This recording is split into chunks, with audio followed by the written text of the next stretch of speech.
রাষ্ট্রপতি নির্বাচন নিয়ে ভারপ্রাপ্ত স্পিকার ওইসি বৈঠক চূড়ান্ত হয়নি বিএনপির প্রার্থী, দায়িত্ব দেওয়া হয়েছে প্রধানমন্ত্রীকে।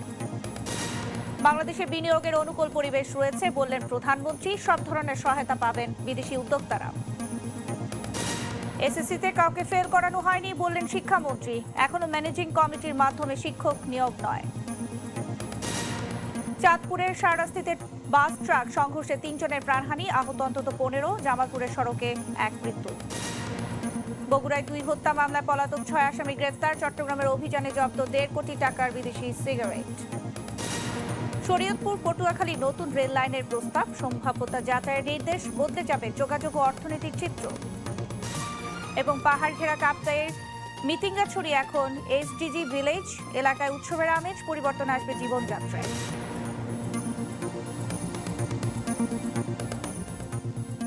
দেখছিলেন সুপার বোর্ড দেশ জনপদ সংবাদ শিরোনাম, সঙ্গে আছে আমি শারমিন নাসিম।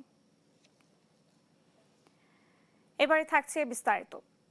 রাষ্ট্রপতি নির্বাচনে বিএনপির প্রার্থী ঘোষণা করবেন সংসদ নেতা প্রধানমন্ত্রী তারেক রহমান। বৃহস্পতিবারের মধ্যে প্রার্থীর নাম জানানো হবে বলে জানিয়েছেন জাতীয় সংসদের চিফ হুইপ নুরুল ইসলাম মনি। বলেন, ভোট আয়োজনে বিশেষ অধিবেশন নয়, বৈঠক ডাকবে নির্বাচন কমিশন। আর বিরোধী দলীয় চিফ হুইপ নাহিদ ইসলাম বলেন, গণতান্ত্রিক ধারা অব্যাহত রাখার জন্যই শুধুমাত্র রাষ্ট্রপতি নির্বাচনে অংশগ্রহণ করছে বিরোধী দল। এদিকে জাতীয় সংসদের ভারপ্রাপ্ত স্পিকার ও সংসদের দায়িত্বশীলদের সঙ্গে বৈঠক শেষে আগারগাঁও নির্বাচন ভবনে ব্রিফিং করেন নির্বাচন কমিশনের সিনিয়র সচিব আক্তার আহমেদ। জানান, রাষ্ট্রপতি নির্বাচনে ভোটের প্রাথমিক ফলাফল ঘোষণা করা হবে সংসদ অধিবেশন কক্ষে। পরবর্তীতে নির্বাচন কমিশনে এসে গেজেট প্রকাশ করা হবে।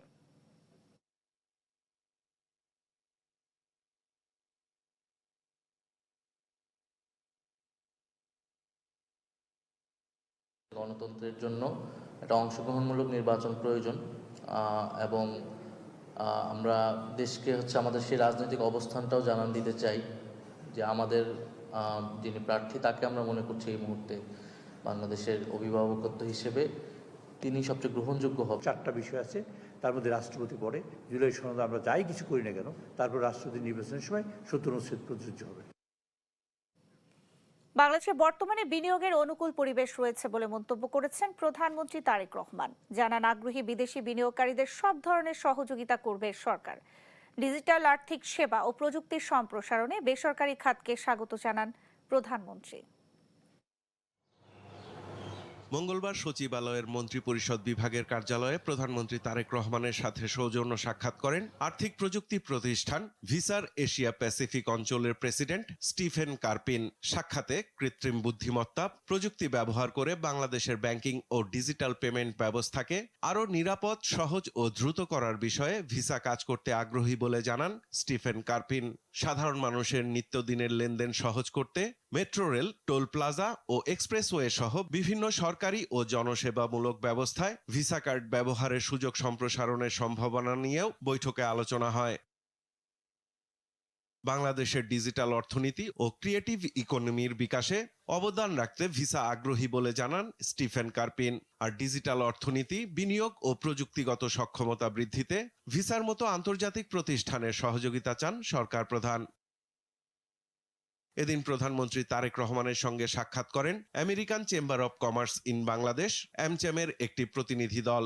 সাক্ষাতে প্রধানমন্ত্রী তারেক রহমান বলেন, বর্তমানে বাংলাদেশে বিনিয়োগের অনুকূল পরিবেশ রয়েছে। আগ্রহী বিদেশি বিনিয়োগকারীদের সব ধরনের সহযোগিতা করতে প্রস্তুত সরকার। সাইফুল রিপন, দেশ টিভি, ঢাকা।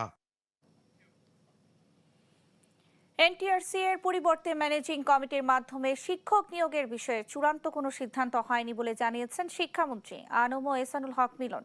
রাজধানীতে এক সেমিনারে তিনি জানান, এই সংক্রান্ত একটি সভার রেজুলেশন নিয়ে বিতর্কটি উঠে। বলেন, গুপ্ত কেউ রেজুলেশনের নিচের অংশ কেটে এই অপপ্রচার চালিয়েছে।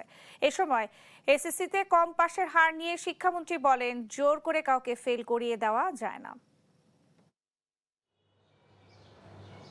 সম্প্রতি বেসরকারি শিক্ষকদের নিয়োগ পদ্ধতি নিয়ে বিতর্ক সামনে আসে। শিক্ষা মন্ত্রণালয়ের একটি রেজুলেশনে উল্লেখ করা হয়, এনটিআরসি এর মাধ্যমে শিক্ষক নিয়োগ না হয়ে নিয়োগ হবে ম্যানেজিং কমিটির মাধ্যমে। সামাজিক যোগাযোগ মাধ্যমে সরকারের এমন সিদ্ধান্তের কথা ছড়িয়ে পড়লে শিক্ষক শিক্ষার্থীরা আন্দোলনের ডাক দেন।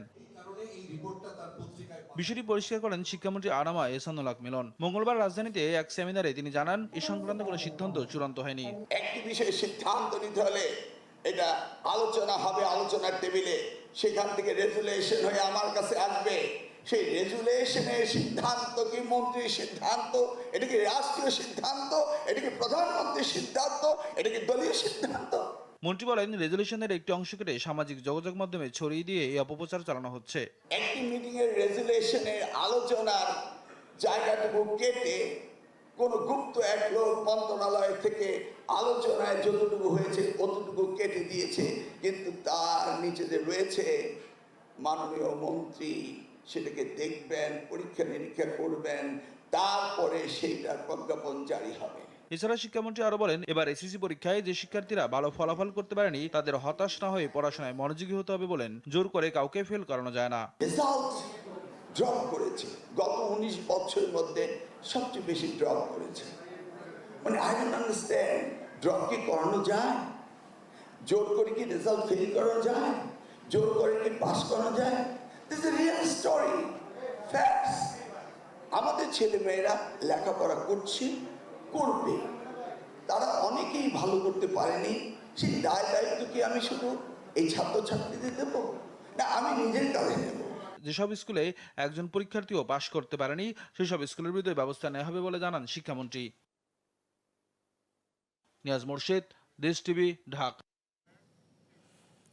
এসএসসির ফল প্রকাশের পর কোথাও উচ্ছ্বাস, কোথাও হতাশা। তবে ফলাফলের পরিসংখ্যান বলছে সাফল্যের পাশাপাশি শিক্ষার মানের সংকট স্পষ্ট হয়েছে বরিশাল ও খাগড়াছড়িতে।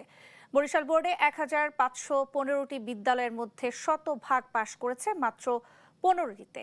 বিপরীতে 556টি বিশ্ববিদ্যালয়ে পাশের হার 50%-এর নিচে। অন্যদিকে খাগড়াছড়িতে পাশের হার মাত্র 34.99%। একই সময় বরিশালে 5টি ও খাগড়াছড়িতে 3টি বিদ্যালয় থেকে পরীক্ষায় অংশ নেওয়া কোনো শিক্ষার্থী পাশ করতে পারেনি। বরিশাল বোর্ডে 100% পাশ করা বিদ্যালয়ের মধ্যে সবচেয়ে এগিয়ে বরিশাল জেলা। জেলার 7টি বিদ্যালয়ের সব পরীক্ষার্থী পাশ করেছে। এছাড়া পিরোজপুরের 3টি, বরগুনা ও ভোলার 2টি করে এবং ঝালকাঠির 1টি বিদ্যালয় পেয়েছে 100% সাফল্য। বিপরীতে কমেছে জিপিএ। এবার বোর্ডে জিপিএ 5 পেয়েছে 2778 জন, যা গেল বছরের তুলনায় 336 জন কম। বারবার তাদের তাগিদ দেওয়া সত্ত্বেও তারা ইচ্ছুমুখী হয় না। 100% পাশের সাফল্যের বিপরীতে ফলাফলে হতাশার চিত্র স্পষ্ট। বোর্ডের 556টি বিদ্যালয়ে পাশের হার 50%-এর নিচে। সবচেয়ে উদ্বেগের বিষয়, 3 জেলার 5 বিদ্যালয়ে পাশ করতে পারেনি একজন শিক্ষার্থীও। অন্যদিকে চট্টগ্রাম শিক্ষা বোর্ডের অধীন খাগড়াছড়িতে ফল বিপর্যয় আরও প্রকট। এবার জেলার পাশের হার মাত্র 34.99%, অথচ গেল বছর এই হার ছিল 60.77%। অর্থাৎ এক বছরের ব্যবধানে পাশের হার নেমেছে প্রায় অর্ধেকে। শুধু সামগ্রিক ফল নয়, কয়েকটি প্রতিষ্ঠানের ফলও তৈরি করেছে উদ্বেগ। খাগড়াছড়ির ভাইবোন ছড়া গার্লস হাই স্কুলে 17 জন, দীঘিনালার জারুলছড়ি হেডম্যান পাড়া হাই স্কুলের 19 জন এবং তারাবানিয়া হাই স্কুলের 5 জন পরীক্ষার্থী অংশ নিলেও কেউ পাশ করতে পারেনি। আমাদের শিক্ষার মান হলেই বা কিন্তু শিক্ষক শিক্ষিকা কম, গার্ডিয়ানগুলো তো কোনো এরকম সচেতন না, এই কারণে কিন্তু আসলে এরা প্রত্যেকদিন ছাত্রছাত্রী স্কুলে আসে না। শিক্ষা সংশ্লিষ্টদের মতে শিক্ষার্থীদের দুর্বলতা চিহ্নিত করে নিয়মিত পাঠদান এবং অভিভাবকের নজরদারি বাড়ানো উচিত। বর্তমানে গাইড ব্যবসা, গাইড বই এবং কোচিং এইমুখী হওয়ায় শিক্ষায় একটা ভালো শিক্ষা পাচ্ছে না শিক্ষার্থীরা। শিক্ষা কর্মকর্তারা বলছেন, শিক্ষার্থীদের পড়াশোনায় মনোযোগ কমে যাওয়া এবং নানা সামাজিক বাস্তবতায়ও ফলাফলে প্রভাব ফেলেছে। রাজনৈতিক পরিস্থিতি ভালো ছিল না, ছেলেরা লেখাপড়া থেকে উঠে গেছে। অটো পাস নিয়ে ওরা রাস্তায় নামলেই ওরা মনে করতে পাস দিয়ে দিচ্ছে। স্টুডেন্টরা কোচিং নির্ভর আছে, স্টুডেন্টরা ক্লাস বিমুখ হয়ে আছে। সাফল্যের পাশাপাশি ব্যর্থতার এ চিত্রই শিক্ষা ব্যবস্থার ভেতরের সংকটকে সামনে এনেছে। শিক্ষাবিদরা বলছে, কার্যকর শিক্ষা ব্যবস্থা গড়ে তুলতে না পারলে শিক্ষার কাঙ্ক্ষিত মান উন্নয়ন সম্ভব নয়। আলী আকাশ, নিউজ ডেস্ক, দেশ টিভি। ক্রমেই দীর্ঘ হচ্ছে হামে মৃত্যুর মিছিল। গেল 24 ঘন্টায় সিলেটে হামের উপসর্গ নিয়ে আরও এক শিশুর মৃত্যু হয়েছে। মঙ্গলবার সকালে এই তথ্য নিশ্চিত করেছে বিভাগীয় স্বাস্থ্য অধিদপ্তর। এ নিয়ে বিভাগের মৃত্যুর সংখ্যা বেড়ে দাঁড়ালো 128 জনে। এদিকে সিলেটের বিভিন্ন হাসপাতালে হামের উপসর্গ নিয়ে চিকিৎসা নিচ্ছেন 2 শতাধিক রোগী। স্বাস্থ্য বিভাগ বলছে, সিলেটের সীমান্তবর্তী এলাকা এবং সুনামগঞ্জের হাওড় অঞ্চলে স্বাস্থ্যসেবা ঠিকমতো পৌঁছাতে না পারায় এইসব অঞ্চলে আক্রান্ত ও মৃত্যুর হার তুলনামূলক বেশি।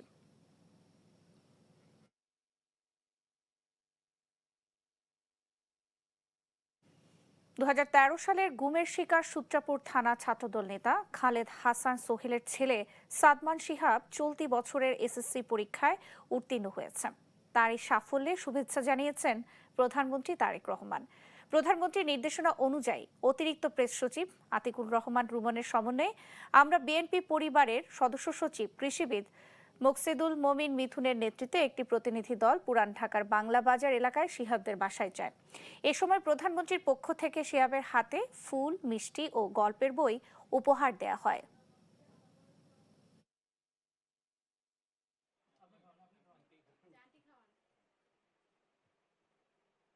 মাননীয় প্রধানমন্ত্রী প্রত্যেকবারই উনি অসহায় পরিবারের জন্য এবং এই গুম খুন প্লাস যারা নির্যাতিত পরিবারের জন্য উনি সবসময় চিন্তা রাখেন এবং তাদের পরিবার কিছু ভালো হয় সেই বিষয়টা উনি দেখভাল করেন।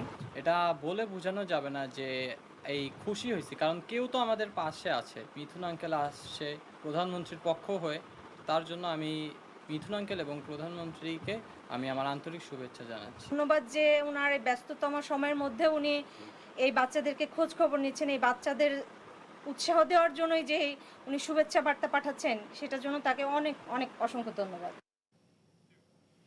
চাঁদপুর কুমিল্লা মহাসড়কের শাহরাস্তিতে যাত্রীবাহী বাস ও ট্রাকের মুখোমুখি সংঘর্ষে 3 জন নিহত হয়েছেন।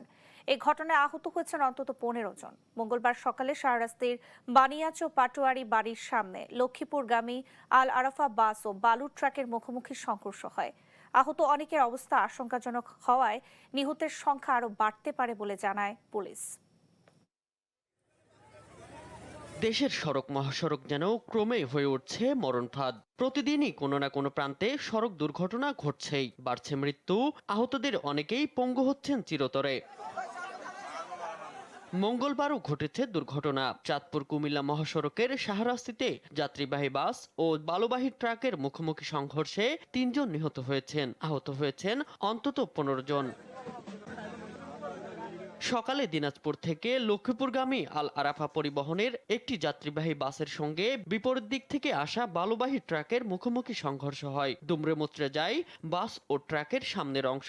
এতে বাসের বেশ কয়েকজন যাত্রী ভেতরে আটকা পড়েন। ঘটনাস্থলেই মারা যান 3 যাত্রী। সকাল 8টার দিকে ওই যে আরাফা বাস আর বালুর ট্রাক ওই যে মুখোমুখি সংঘর্ষ হয়েছে। ঘটনাস্থলে 3 জন মারা গেছে এবং যারা আহত হয়েছে তাদেরকে হাসপাতালে নেওয়া হয়েছে। দুর্ঘটনার পর স্থানীয় লোকজন দ্রুত ঘটনাস্থলে ছুটে এসে উদ্ধার কাজ শুরু করেন। পরে পুলিশ সহ সংশ্লিষ্টরা উদ্ধার কার্যক্রমে যোগ দেন। আহতদের উদ্ধার করে শাহরাস্তি উপজেলা স্বাস্থ্য কমপ্লেক্সে নেওয়া হয়েছে। শাহরাস্তি থানার ভারপ্রাপ্ত কর্মকর্তা জানান, দুর্ঘটনাস্থল থেকে এখন পর্যন্ত 3 জনের মরদেহ উদ্ধার করা হয়েছে। আহতদের অনেকের অবস্থা আশঙ্কাজনক, নিহতের সংখ্যা আরও বাড়তে পারে। যে ঘটনাস্থলে আমরা স্পট ডেড 3 জন পাই। লাশের সুরতহাল এটা প্রক্রিয়াধীন আছে এবং আইনগত ব্যবস্থাটাও প্রক্রিয়াধীন। আল আরাফা বাসের অনুমান 10 থেকে 15 জন যাত্রী আপনার আহত হয়, বিভিন্নভাবে আহত হয়। এদেরকে প্রথমেই আপনার কি যেন বলে শাহরাস্তি উপজেলা স্বাস্থ্য কমপ্লেক্সে আমরা পাঠাই। তাদের অবস্থা গুরুতর হওয়ায় অনেককে আমরা কি করি কুমিল্লা মেডিকেল কলেজে হাসপাতালে প্রেরণ করা হয়। নিহতরা হলেন কুমিল্লার আব্দুল ওহাব, বাসের চালক গাইবান্ধার কামাল ও সুপারভাইজার বাগেরহাটের শোভন। এদিকে জামালপুরের দেওয়ানগঞ্জে সাইকেল ও নসিমনের সংঘর্ষে সাইদুর রহমান সুজন নামে এক ব্যক্তি নিহত হয়েছেন। শামীম হোসেন, নিউজ ডেস্ক, দেশ টিভি। বগুড়ার আলাদা 2টি আলোচিত হত্যা মামলার এজাহারভুক্ত 6 পলাতক আসামিকে গ্রেফতার করেছে র্যাব। মঙ্গলবার দুপুরে র্যাব 12 কার্যালয়ে প্রেস ব্রিফিংয়ে অভিযানের তথ্য নিশ্চিত করেন company commander squadron leader Firoz Ahmed. জানান, পূর্বশত্রুতার জেরে গেল 23 জুলাই রাতে সদর উপজেলার চালিতাবাড়ি এলাকায় আতিকুর রহমান সাগরের উপর হামলা চালায় দুর্বৃত্তরা। পরে হাসপাতালে তার মৃত্যু হয়। সোমবার দিবাগত রাতে অভিযান চালিয়ে এই হত্যাকাণ্ড সহ 2 মামলার 6 আসামিকে গ্রেফতার করা হয়। এদিকে কুমিল্লা ও চট্টগ্রামের র্যাবের আলাদা অভিযানে বিপুল পরিমাণ বিদেশি মদ ও 1.5 কোটি টাকার সিগারেট সহ একজনকে আটক করেছে র্যাব।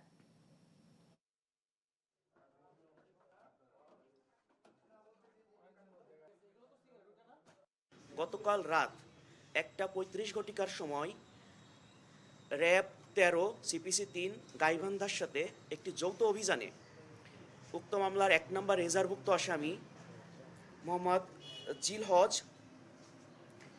বয়স 46, পিতা শামসুল মণ্ডল, এবং 16 নম্বর এজারভুক্ত পলাতক আসামি মোহাম্মদ আরিফ, বয়স 35, পিতা মোহাম্মদ রায়হান আলী, উভয় সাং পাঁচবাড়িয়া থানা ও জেলা বগুড়াকে গ্রেপ্তার করতে সক্ষম হই। ভরা মৌসুমেও রাজধানীর বাজারে ইলিশের হাহাকার। পদ্মা ইলিশের ঝিকিমিকি রূপালী আলো থাকলেও বাস্তবে সাধারণ মানুষের সাধ্যের বাইরে এক আক্ষেপের নাম এটি।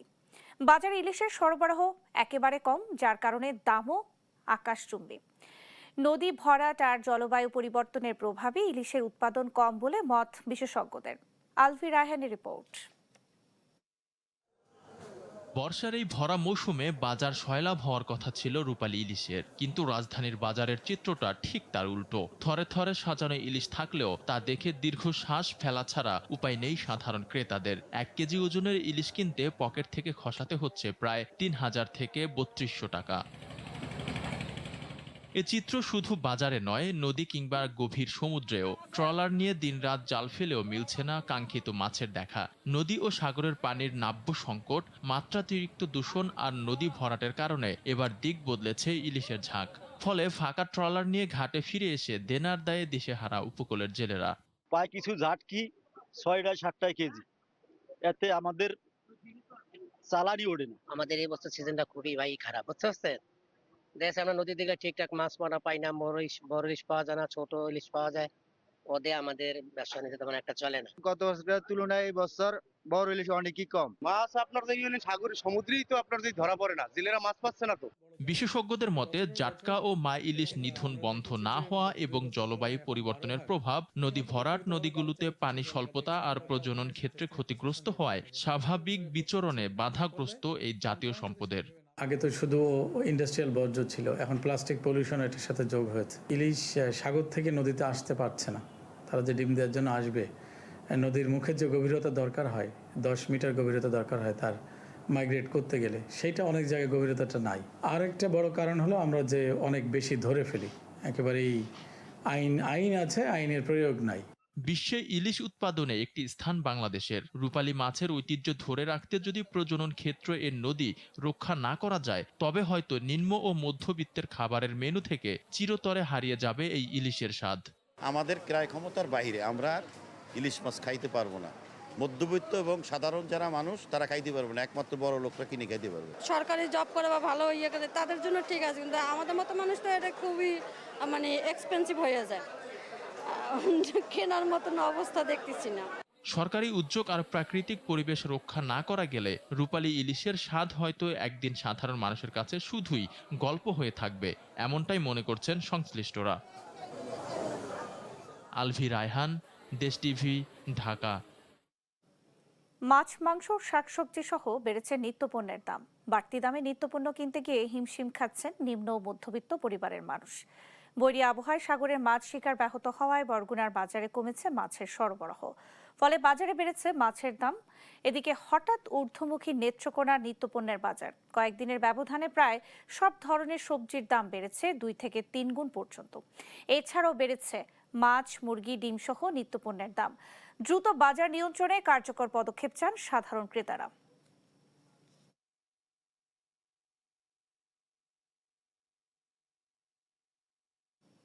দেখছেন দেশ জনপদ সংবাদ। দেশ জনপদ সংবাদ। শেখ হাসিনা দেশের অর্থনীতিকে শূন্যের পর্যায়ে নিয়ে গিয়েছিল বলে মন্তব্য করেছেন মুক্তিযুদ্ধ বিষয়ক মন্ত্রী আহমেদ আজম খান। মঙ্গলবার দুপুরে টাঙ্গাইলের বাসাইল উপজেলার আইশরা উচ্চ বিদ্যালয়ের নতুন ভবনের ভিত্তিপ্রস্তর স্থাপন অনুষ্ঠানে একথা বলেন তিনি। মন্ত্রী বলেন, এর আগে সরকার শাসক ভিলো, বিএনপি শাসক নয়, সেবক হবে।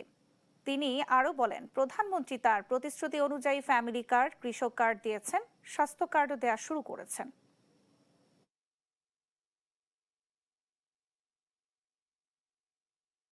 হাসিনা এই দেশের অর্থনীতিকে লুট করে একেবারে শূন্যের পর্যায়ে নিয়ে গিয়েছিল।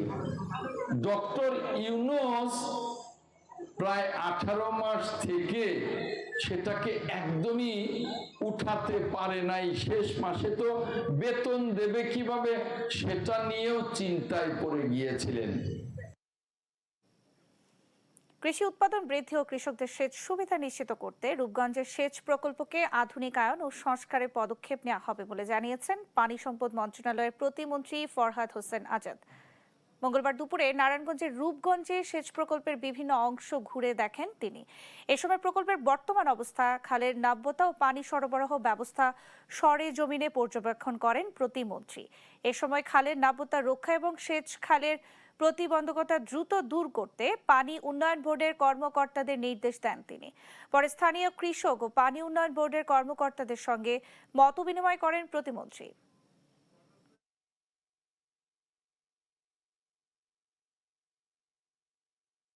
জনগণ যদি সহায়তা করে পানি সম্পদ মন্ত্রণালয়কে, এখানে যে কোনো ব্যক্তি, যে কোনো ধরনের হোক, যে কোনো দলের হোক, যত ক্ষমতাবান হোক, ইনশাল্লাহ পানি সম্পদ মন্ত্রণালয় আমাদের যে পরিকল্পনাগুলো আছে সেই পরিকল্পনা বাস্তবায়ন করার ক্ষেত্রে আমরা এইখানে জনগণকে এবং এলাকার জনপ্রতিনিধিকে সম্পৃক্ত করে আমরা সেইগুলো বাস্তবায়ন করব।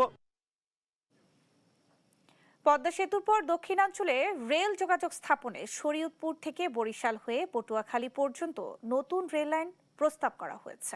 শরীয়তপুর 3 আসনের সংসদ সদস্য ও হুইপ মিয়া নুরুদ্দিন আহমেদ অপুর আবেদনের পরিপ্রেক্ষিতে প্রকল্পটির সম্ভাব্যতা যাচাইয়ের নির্দেশ দিয়েছে প্রধানমন্ত্রীর কার্যালয়।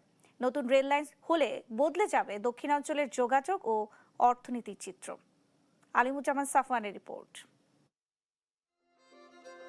পদ্মা সেতু চালুর পর সড়কপথের রাজধানীর সঙ্গে দূরত্ব কমেছে দক্ষিণাঞ্চলের, কিন্তু এখনও রেলপথের বাইরে রয়ে গেছে শরীয়তপুর সহ বৃহত্তর বরিশালের বিস্তীর্ণ জনপদ। সেই অপেক্ষার অবসান ঘটাতে আলোচনায় শরীয়তপুরের নাওডোবা থেকে পটুয়াখালী পর্যন্ত প্রস্তাবিত রেল লাইন।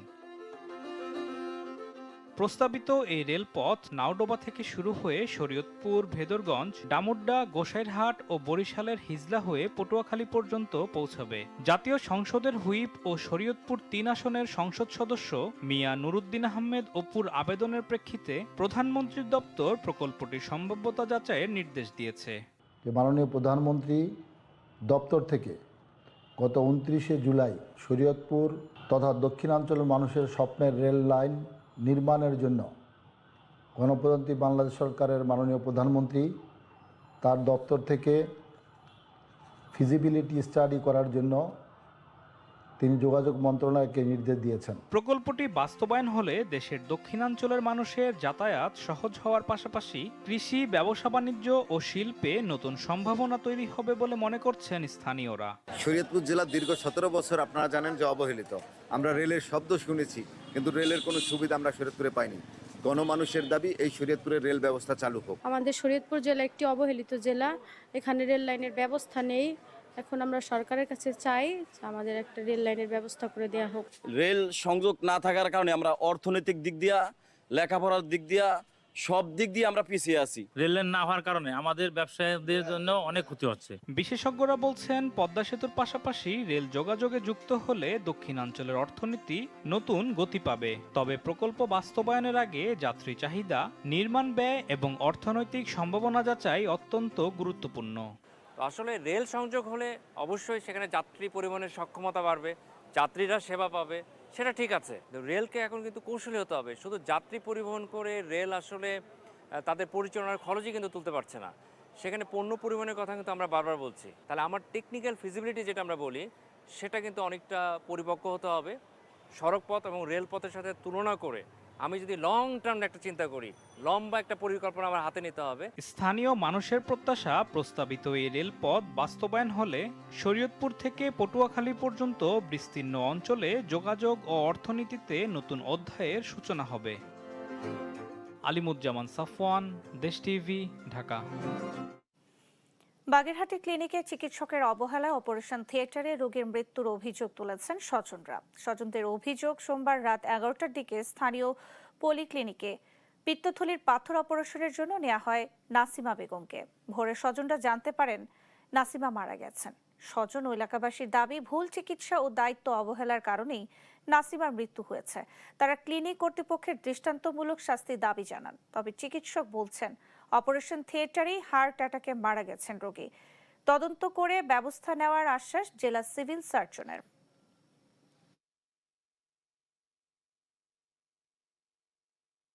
শব্দ শোনার পরে এত তাড়াতাড়ি যে আগুন ওই বেলে ধরে যায়, আর না দেখলে বিশ্বাস করার মতো না, মানে প্রচুর পরিমাণ। ঝালকাঠিতে 60 বছর বয়সী এক নারীকে ধর্ষণের অভিযোগ উঠেছে। এই ঘটনায় বেলাল শিকদার নামে একজনকে আটক করেছে পুলিশ। পুলিশ জানায়, সোমবার রাত 3টার দিকে হাসপাতাল থেকে ওই নারীকে খাবার খাওয়ানোর কথা বলে ডেকে বের করা হয়।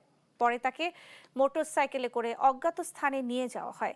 সেখানে একাধিক ব্যক্তি তাকে ধর্ষণ করেছে বলে অভিযোগ করেন ভুক্তভোগী। পরে ভোরের দিকে ওই নারী হাসপাতালে ফিরে আসলে তাকে ভর্তি করা হয়। পরে খবর পেয়ে ঘটনাস্থল পরিদর্শন করে পুলিশ।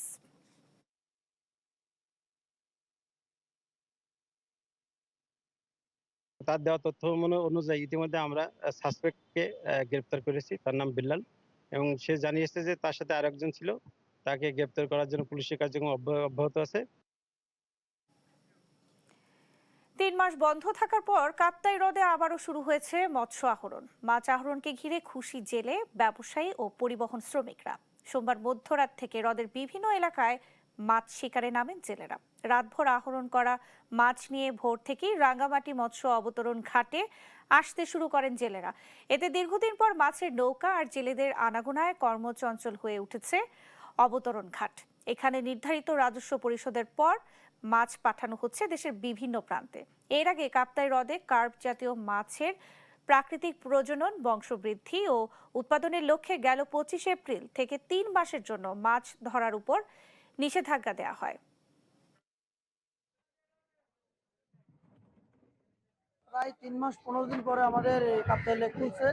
তো মাছটা একটু ছোট, আশা করি মাছটা একটু ভালো হবে। তো আমাদেরও মানে ব্যবসা করে একটু ইয়া পাবো। আলহামদুলিল্লাহ, মাছ মোটামুটি ভালোই আসছে, তবে আমরা আশাবাদ সামনে আরো ভালো হবে। আমাদের এখানে এই পল্টন এবং জায়গা, মাছ ফ্যাট করার জায়গার খুবই অভাব।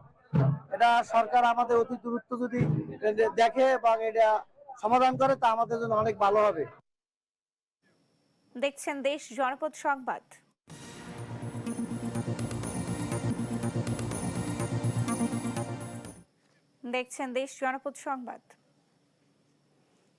সরকারের নেয়া দেশের মাত্র 3টি এসজিডি ভিলেজের একটি রাঙ্গামাটি কাপ্তাইয়ের মিতিঙ্গাছড়ি। সোমবার ভার্চুয়ালি এই গ্রামের উদ্বোধন করেন প্রধানমন্ত্রী তারেক রহমান। এরই মধ্যে উৎসবের আমেজ বিরাজ করছে এই গ্রাম সহ পুরো এলাকা জুড়ে। স্থানীয়দের প্রত্যাশা, এসজিডির লক্ষ্য বাস্তবায়নের মধ্য দিয়ে বদলে যাবে তাদের জীবনযাত্রা, তৈরি হবে নতুন কর্মসংস্থানের সুযোগ। পাহাড়ের সবুজে ঘেরা কাপ্তাইয়ের মিতিঙ্গাছড়ি প্রাকৃতিক সৌন্দর্যের পাশাপাশি নানা সম্ভাবনা নিয়ে এগিয়ে চলা এই গ্রাম এবার পেয়েছে নতুন পরিচয়, এসডিজি ভিলেজ। সোমবার দুপুরে চীন মৈত্রী সম্মেলন কেন্দ্র থেকে ভার্চুয়ালি দেশের 3টি গ্রামকে এসডিজি ভিলেজ হিসেবে উদ্বোধন করেন প্রধানমন্ত্রী তারেক রহমান। এর মধ্যে রয়েছে রাঙ্গামাটি কাপ্তাইয়ের মিতিঙ্গাছড়ি, খুলনার দাকোপের পানখালী ও দিনাজপুরের বোচাগঞ্জের নাফানগর। টেকসই উন্নয়ন লক্ষ্যমাত্রার 17টি লক্ষ্য সামনে রেখে দারিদ্র্য হ্রাস, শিক্ষা ও স্বাস্থ্যসেবার উন্নয়ন, বিশুদ্ধ পানি ও স্যানিটেশন, নারীর ক্ষমতায়ন এবং পরিবেশ সংরক্ষণে গুরুত্ব দেওয়া হবে। সুসংবাদ এগুলা, আমাদের তো এলাকা পরিবর্তন হয় নাই, কোনো রাস্তাঘাটও নাই তেমন, তারপরে আমাদের শিক্ষা হারও তেমন নাই, চাকরিজীবীও নাই তেমন, সবাই দিন মজুরি করে খায়। এটা কিন্তু অনেক হতদরিদ্র, এখানে পানির সংকট, কারেন্ট সংকট, পাহাড়ি মানুষ অনেক বেশি কষ্ট থাকে। বৃষ্টি বন্যার সময় পাহাড় ধসে পড়ে। আমাদের ওই রাস্তাঘাট, কারণ খাওয়া দাওয়া অনেক সমস্যা, চলাফেরার অনেক সমস্যা। তো ঝড় বৃষ্টি পড়লে আমাদেরকে ছেলেরা তো পুরুষেরা কাজে কর্মে যেতে পারে না। কাছে একটা মসজিদ হলে, স্কুল হলে, মাদ্রাসা হলে মানে এলাকাটা আরো একটু উন্নত হইতো। গ্রামের বাসিন্দাদের প্রত্যাশা, প্রকল্পটি বাস্তবায়িত হলে শিক্ষা, স্বাস্থ্য, যোগাযোগ ও নাগরিক সুবিধার পাশাপাশি বাড়বে আয় ও কর্মসংস্থানের সুযোগ। বেসলাইন করে দেখবো যে এখানকার মানুষের কর্মক্ষম অবস্থাটা, তাদের কোথায় ঘাটতি আছে, আমরা তার ভিত্তিতে প্ল্যান করে এখানকার ইয়ুথ জেনারেশনকে আমরা কর্মমুখী করব। প্রধানমন্ত্রী গ্রামীণ অবকাঠামো সহ এখানকার মানুষের জীবন মান উন্নয়নের জন্য যে পদক্ষেপ গ্রহণ করেছেন, এটা সারা বিশ্বব্যাপী সমর্থিত হয়েছে। একসময় যেখানে সীমিত সুযোগ সুবিধার মধ্যেই চলতো মিতিঙ্গাছড়ি মানুষের জীবন, সেই গ্রামই এখন দেশের এসডিজি ভিলেজের একটি। স্থানীয়দের প্রত্যাশা এই উদ্যোগ শুধু গ্রামের অবকাঠামো নয়, বদলে দেবে মানুষের জীবন ও জীবিকার সার্বিক চিত্র। সুব্রত গাইন, নিউজ ডেস্ক, দেশ টিভি। বিদ্যুৎ ও জ্বালানি খাতে উৎস বাড়াতে সারা দেশে ওপেক্স মডেলে রুফটপ সোলার বিদ্যুৎ দেওয়ার পরিকল্পনা রয়েছে সরকারের। এমনটাই জানিয়েছেন বিদ্যুৎ, জ্বালানি ও খনিজ সম্পদ মন্ত্রী ইকবাল হাসান মাহমুদ। মঙ্গলবার ঢাকা ক্লাবে FERB আয়োজিত সেমিনারে একথা বলেন তিনি। এ সময় প্রতিমন্ত্রী অনিন্দ ইসলাম অমিত বলেন, বিদ্যুৎ জ্বালানি সংকট তাৎক্ষণিকভাবে সমাধান সম্ভব নয়। গ্যাস সরবরাহে ঘাটতি, আমদানি নির্ভরতা আর ক্রমবর্ধমান চাহিদার চাপে জটিল হচ্ছে দেশের বিদ্যুৎ ও জ্বালানি পরিস্থিতি। এমন বাস্তবতায় জ্বালানি খাতের সংকট, সম্ভাবনা ও উত্তরণের উপায় শীর্ষক সেমিনারে আয়োজন করে জ্বালানি বিটের সংগঠন FERB। এতে দেশের জ্বালানি পরিস্থিতি ও সক্ষমতা নিয়ে মূল প্রবন্ধ উপস্থাপন করেন জ্বালানি বিশেষজ্ঞ অধ্যাপক ডক্টর ইজাজ হোসেন। জ্বালানি সংকটের প্রভাব পড়ছে ব্যবসা বাণিজ্যেও। ব্যবসায়ীরা বলছেন, জ্বালানি সরবরাহ স্বাভাবিক না হলে অর্থনৈতিক কর্মকাণ্ডে গতি ফেরানো কঠিন। আর অটো গ্যাসের যদি গভর্নমেন্ট প্রমোট করতে, বিশেষজ্ঞদের মতে 2-4 মাসে জ্বালানি সংকট সমাধানের সুযোগ নেই। গ্যাসের ওপর অতিরিক্ত চাপ কমাতে না পারলে সংকট আরও তীব্র হতে পারে। তাই গ্যাসের পাশাপাশি বিকল্প জ্বালানি ব্যবহারে গুরুত্ব দেওয়ার পরামর্শ তাদের। জ্বালানি খাত উন্নয়নের জন্য মডেল। এদিকে বিদ্যুৎ ও জ্বালানি সংকট তাৎক্ষণিকভাবে সমাধান সম্ভব নয় জানিয়ে প্রতিমন্ত্রী অনিন্দ ইসলাম অমিত বলেন, আগামী 2 বছরের মধ্যে সংকট সমাধানে সুনির্দিষ্ট কর্মপরিকল্পনা নিয়ে এগোচ্ছে সরকার। কিন্তু আমি আপনাদেরকে এইটুকু আশ্বস্ত করতে পারি, আমরা দায়িত্ব নেবার পরে সংকট মোকাবেলায় বিদ্যুতের বিকল্প উৎস বাড়ানোর ওপর জোর দেওয়ার কথা জানান বিদ্যুৎ, জ্বালানি ও খনিজ সম্পদ মন্ত্রী ইকবাল হাসান মাহমুদ। প্রত্যেকটা রুফটপে সোলার আমরা দেব, এবং শুধু তাই না, আমরা এটাও ঠিক করেছি যদি প্রয়োজন হয় আমাদের সিটি কর্পোরেশন তাদেরকে যে হোল্ডিং ট্যাক্স দেয়, হোল্ডিং ট্যাক্সে আমরা কনসেশন দেব। সুনির্দিষ্ট কর্মপরিকল্পনার মাধ্যমে বিদ্যুৎ, জ্বালানির সংকট মোকাবেলার আশ্বাস দিয়েছেন 2 মন্ত্রী। সংকট কাটতে নবায়নযোগ্য জ্বালানির ব্যবহার বাড়ানোর পাশাপাশি মাতারবাড়িতে LNG টার্মিনাল নির্মাণের পরিকল্পনার কথাও জানান তারা। তানিয়া আক্তার, দেশ টিভি, ঢাকা। বাল্যবিবাহ, শিশুশ্রম ও বিদ্যালয় থেকে ঝরে পড়া বন্ধ করে রংপুরকে শিশুদের জন্য নিরাপদ ও মুক্ত শহর হিসেবে গড়ে তুলতে কাজ করছে রংপুর সিটি কর্পোরেশন ও ওয়ার্ল্ড ভিশন বাংলাদেশ। এই লক্ষ্যে সিটি কর্পোরেশনের 7টি ওয়ার্ডে নেওয়া হয়েছে নানা উদ্যোগ। সোমবার দুপুরে রংপুর RDRS মিলনায়তনে এই আয়োজন করা হয়। আয়োজকরা জানান, বাল্যবিবাহ রোধ, শিশুশ্রম বন্ধ এবং ঝরে পড়া শিশুদের বিদ্যালয়মুখী করতে চলছে সচেতনতামূলক প্রচার, উঠান বৈঠক, সমাবেশ ও বিভিন্ন কর্মসূচি। পাশাপাশি কিশোর কিশোরীদের তালিকা তৈরি, শিক্ষা প্রতিষ্ঠানের সচেতনতা কার্যক্রম এবং ধর্মীয় ও সামাজিক নেতাদের সম্পৃক্ত করা হয়েছে।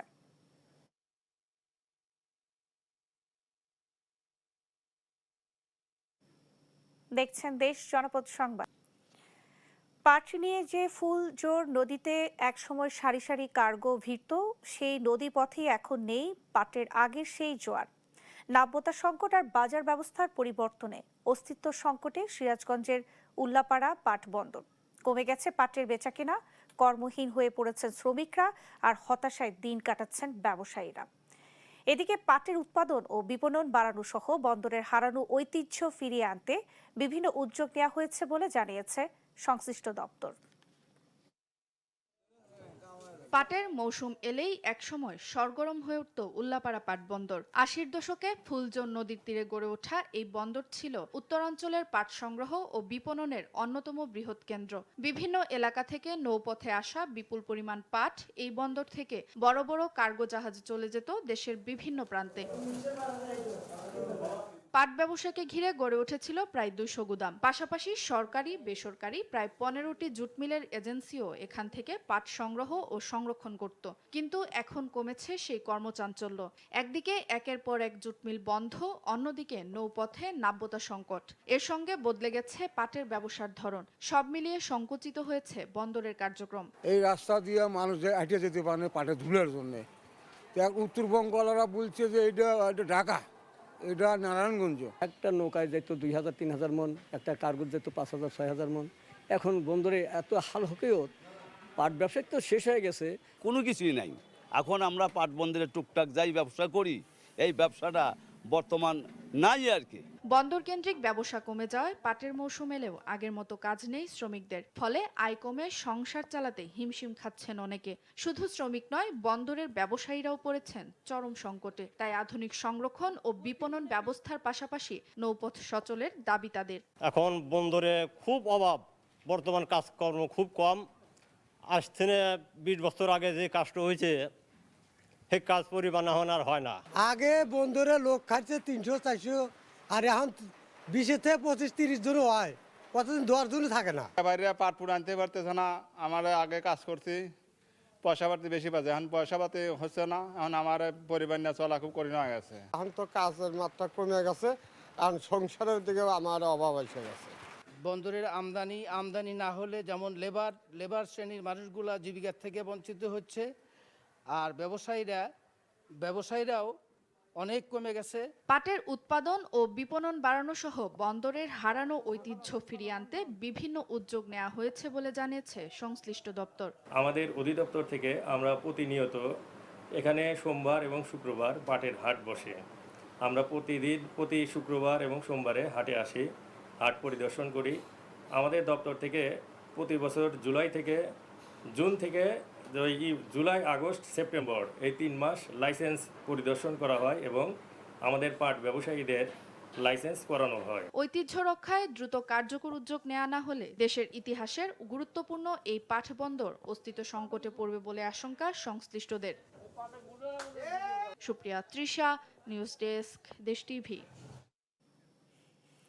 অনুকূল আবহাওয়া আর সময়মতো বৃষ্টিতে শরীয়তপুরে এবার পাটের বাম্পার ফলন হয়েছে, সঙ্গে বাজারে মিলছে ভালো দামও। ফলে পাট কাটা, জাগ দেয়া আর আঁশ ছাড়ানোর ব্যস্ততা এখন জেলার মাঠ ঘাটে। তবে ভরা মৌসুমে সিন্ডিকেট করে দাম কমানো হতে পারে বলে আশঙ্কা করছেন কৃষকরা। তাদের দাবি, সিন্ডিকেট নিয়ন্ত্রণ করে নিশ্চিত করতে হবে ন্যায্য মূল্য। গেল কয়েক বছরের তুলনায় এবার শরীয়তপুরে বেশি জমিতে পাট আবাদ হয়েছে। অনুকূল আবহাওয়া আর সময়মতো বৃষ্টি হওয়ায় ফলনও হয়েছে ভালো, এতে খুশি কৃষকরা। শুধু ফলন নয়, বাজারেও মিলছে স্বস্তির খবর। মানভেদে বর্তমানে প্রতিমন পাট বিক্রি হচ্ছে 4200 থেকে 4600 টাকা পর্যন্ত। গেল বছরের তুলনায় বাজার দর ভালো থাকায় আশাবাদী কৃষকরা। আমরা যখন পাট বোনা শুরু করি তখন আবহাওয়াটা খুব অনুকূল ছিল, যার কারণে আমরা খুব সহজে আগাছা পরিষ্কার করে পাটকে পরিচর্যা করে ভালো একটা ফলন পেয়েছি। এই বছর পাট বোনার সময় আমগো আল্লাহ দিলে বৃষ্টিও ভালো আসলো, আল্লাহ দিলে ভালো হয়েছে, দামও ভালো হইতেছে। বড় বড় পাট হয়েছে, আল্লাহ পাটও দিছে, আর ফলনও ভালো, খুব ভালো পাট হয়েছে ইনশাল্লাহ। পাটের ফলন এবার মাশাআল্লাহ অনেকটাই ভালো এবং পাটের দামও ভালো, এই জন্য কৃষক ভালো লাভবান আছে।